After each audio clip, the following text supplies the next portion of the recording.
नमस्कार दोस्तों नवास्ट्रो क्लिनिक में आपका स्वागत है। आज मैं नए एपिसोड के साथ आपके सामने उपस्थित हूं और इस एपिसोड में बताने वाला हूं किस भाव से क्या देखते हैं तथा उस भाव के कारक ग्रह, जिस भाव से हम जो जानते हैं अपने विषय में, उस भाव के फल देने वाले कारक ग्रह कौन से हैं, इस विषय से पर हम आज चर्चा करेंगे। तो ये जैसा कि आप जानते हैं कि कुंडली में 12 भाव होते हैं। ये यहाँ पर प्रथम भाव है ये, और ये द्वितीय भाव है, ये तृतीय भाव है, चतुर्थ भाव है, पंचम भाव है, षष्ठम भाव है, सप्तम भाव है, ये अष्टम भाव है, ये नवम भाव है, ये दसम भाव है, ये एकादश भाव है और ये द्वादश भाव है। ये 12 भाव हैं और ये भाव, इनका क्रम कभी भी बदलता नहीं है, यहीं से शुरू होता है। 1 2 3 4 5 6 7 8 9 10 11 12, इनका क्रम कभी चेंज नहीं होता। तो इसलिए इनका जो फल है वो फल जो निर्धारित है उसके अनुरूप ही ये अपने भाव फल देते हैं। तो प्रथम भाव जो है हमारा, तनु भाव कहते हैं उसको, उस भाव से हमको जो मिलता है, हम जानते हैं जातक के विषय में, वो रंग कैसा है, रूप कैसा है, उसका आकृति कैसी होगी, स्वभाव कैसा होगा, उसका आत्मबल कैसा होगा, दिमाग किस तरह का होगा, कद कितना होगा, यश मिलेगा या नहीं मिलेगा, प्रतिष्ठा कैसी होगी उसकी, और उसके जो पारिवारिक संरचना है उसमें से दादी और नाना के विषय में भी हम इस भाव से जान सकते हैं। तो ये जो फल है, उस फल को जानने के लिए इस भाव का कारक ग्रह कौन है, इस भाव का कारक ग्रह ये हम देखते हैं यहाँ पर, ये सूर्य देव हैं। सूर्य इस भाव के कारक हैं और सूर्य की जैसी स्थिति कुंडली में होती है उसके अनुरूप ही इस भाव का हम फलादेश जान सकते हैं। तो इस भाव के लिए जो फल है वो इस प्रकार से जाना जा सकता है, और ये फल होता है। इसके अतिरिक्त तो और भी कई फलादेश हम जान सकते हैं, यहाँ संक्षेप में ही बताया है मैंने। तो द्वितीय भाव के बारे में हम जानते हैं, द्वितीय भाव धन भाव कहते हैं इसको। ये बड़ा महत्वपूर्ण भाव है और इसके जो फल हैं, जो ये फल यहाँ से मिलते हैं, उस ये धन, यहाँ से हम जानते हैं कितना धन होगा, कैसी आर्थिक स्थिति होगी जातक की, सोना चांदी, संपत्ति, कुटुंब कैसा होगा उसका, और वाणी वाणी कैसी होगी, मधुर वाणी होगी, कटुवाणी होगी, या फिर उसके बोलने का लहजा क्या होगा, और पारिवारिक पारिवारिक संरचना में हम उसके मामा और मासी के बारे में भी इस भाव से जान सकते हैं। तो इस भाव का जो ये फलादेश है, इस फलादेश को कौन ग्रह इसका निर्धारण करता है और कौन इसको रिफ्लेक्ट करता है, वो हम यहाँ देख सकते हैं। द्वितीय भाव, ये बृहस्पति और बुध इस ग्रह इस भाव के कारक हैं जो ये फलादेश को बताते हैं। तीसरा भाव जो है, ये इसको हम सहज भाव कहते हैं, और इस भाव से हम जो जानते हैं फलादेश, वो पराक्रम के बारे में जानते हैं कि विशेष व्यक्ति का पराक्रम कैसा होगा, कितना कर्मठ होगा, कितना परिश्रमी होगा, इस विषय में हम जान सकते हैं। और उसका धैर्य शौर्य क्या उसके पास होगा, उसका पड़ोसी कैसे होंगे उसको मिलेंगे, और उसकी छाती आदि जो है ना उसके बारे में भी हम जान सकते हैं। तो इस बारे में, और अपने जो पारिवारिक संरचना है उसमें वो अपने भाई और बहन, छोटे भाई और बहन के विषय में भी जान सकते हैं इस भाव से। तो इस भाव का जो फलादेश है उसको कौन ग्रह रिफ्लेक्ट करते हैं, वो ये तीसरा भाव यहाँ पर है, मंगल, शनि और बुध। तीन ग्रह जो है ना इस भाव को रिफ्लेक्ट करते हैं, जो इस भाव के अनुसार फलादेश देते हैं। चौथा भाव हमारा सुख भाव कहते हैं इसको। इसको मुख्यतः माता, भावना, परिवार, मकान कैसा होगा, माता के साथ क्या संबंध होगा, कैसा व्यवहार होगा, माता की कितनी कृपा होगी, भावनाएं कैसी आपकी होगी, परिवार कैसा होगा, कितना संरचना कैसी होगी परिवार की, ज़मीन कैसी होगी, आभूषण, मोटर कार और जनता के साथ क्या आपका संबंध होगा, आपका हृदय कैसा होगा, कोमल होगा, कटु होगा। और ससुर के बारे में भी यहाँ पर जो है ना इस भाव से हम जान सकते हैं। तो इस जो फलादेश इस भाव का है, उस फलादेश को कौन से ग्रह रिफ्लेक्ट करते हैं और कौन से ग्रह जो है वो इसको बताने में और इसको फलादेश करने में किन ग्रहों का योगदान होता है, तो वो चौथा ये भाव यहाँ पर है, चंद्रमा, शुक्र और बुध जो है, ये तीन ग्रह इस भाव के फलादेश को रिफ्लेक्ट करते हैं। पांचवा भाव हम सुत भाव कहते हैं उसको, और उस सुत भाव से हमको जो जानकारी मिलती है वो है संतान के बारे में, विद्या के बारे में, प्रेम प्रेमिका के बारे में, भविष्य ज्ञान के बारे में हम जान सकते हैं।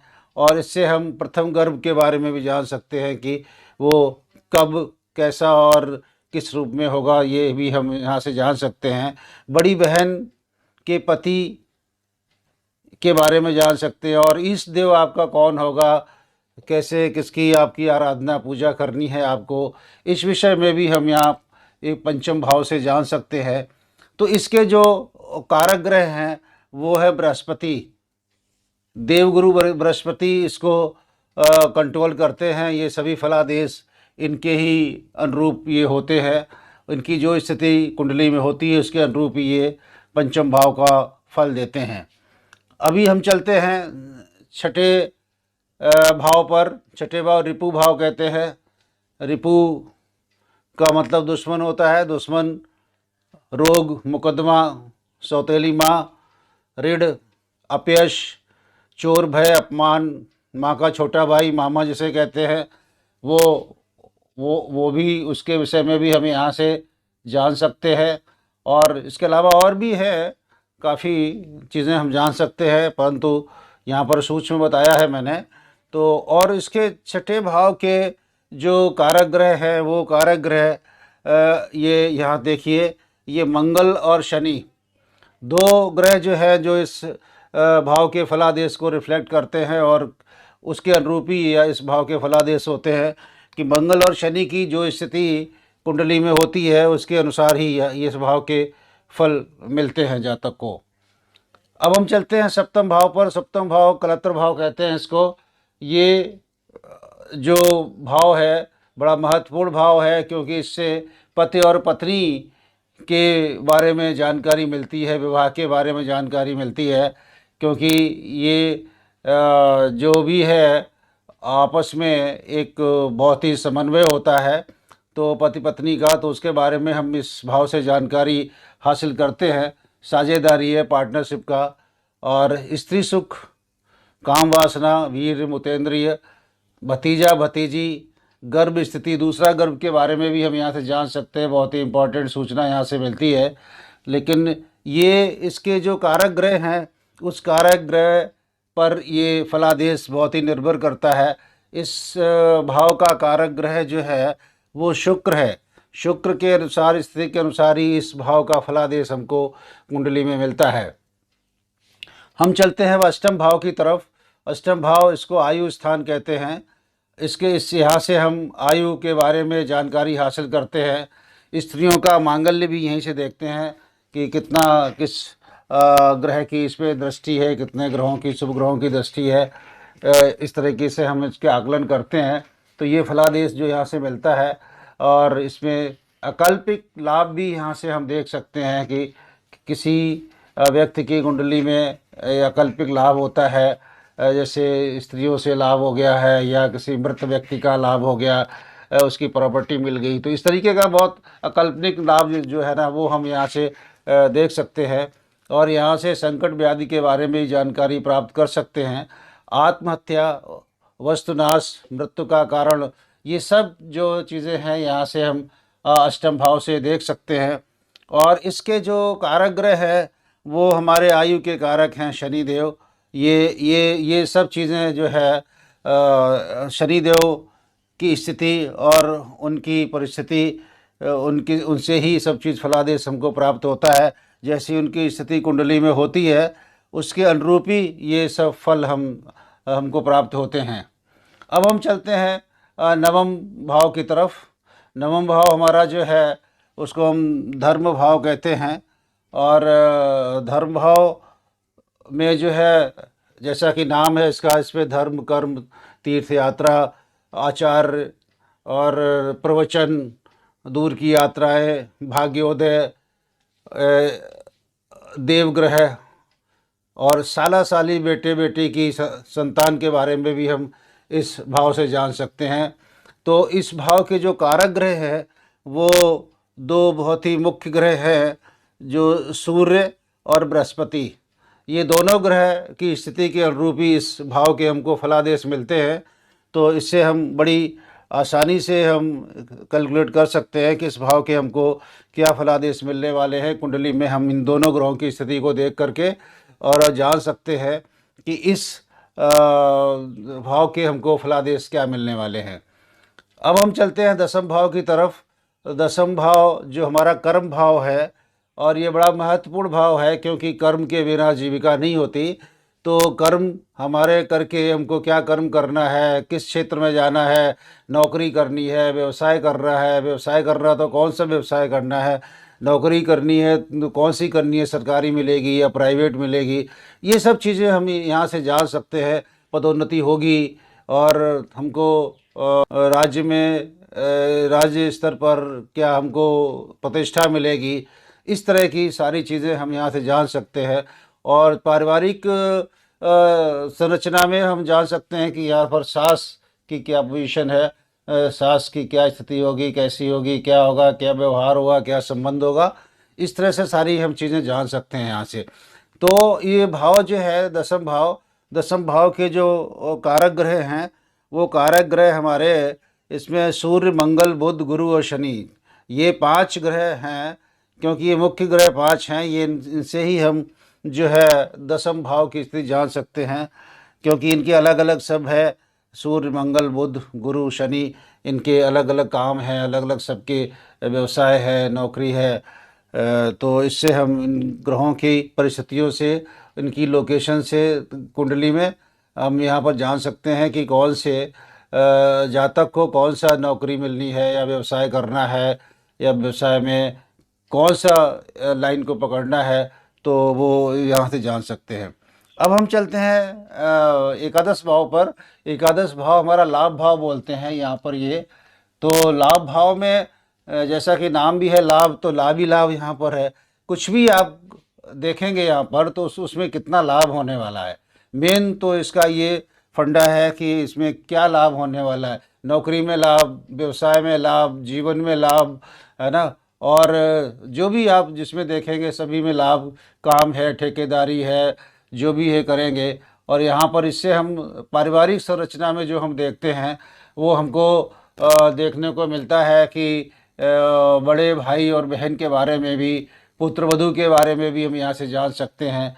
तो ये एकादश भाव के जो लाभ है या इसके फलादेश हैं, उस फलादेश को कौन रिफ्लेक्ट करता है, वो है यहाँ पर बृहस्पति देव जो है ना हमारे, वो इसको रिफ्लेक्ट करते हैं।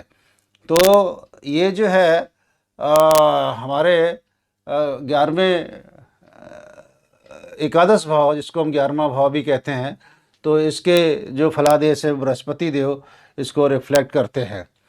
तो ये हम देखते हैं यहाँ पर।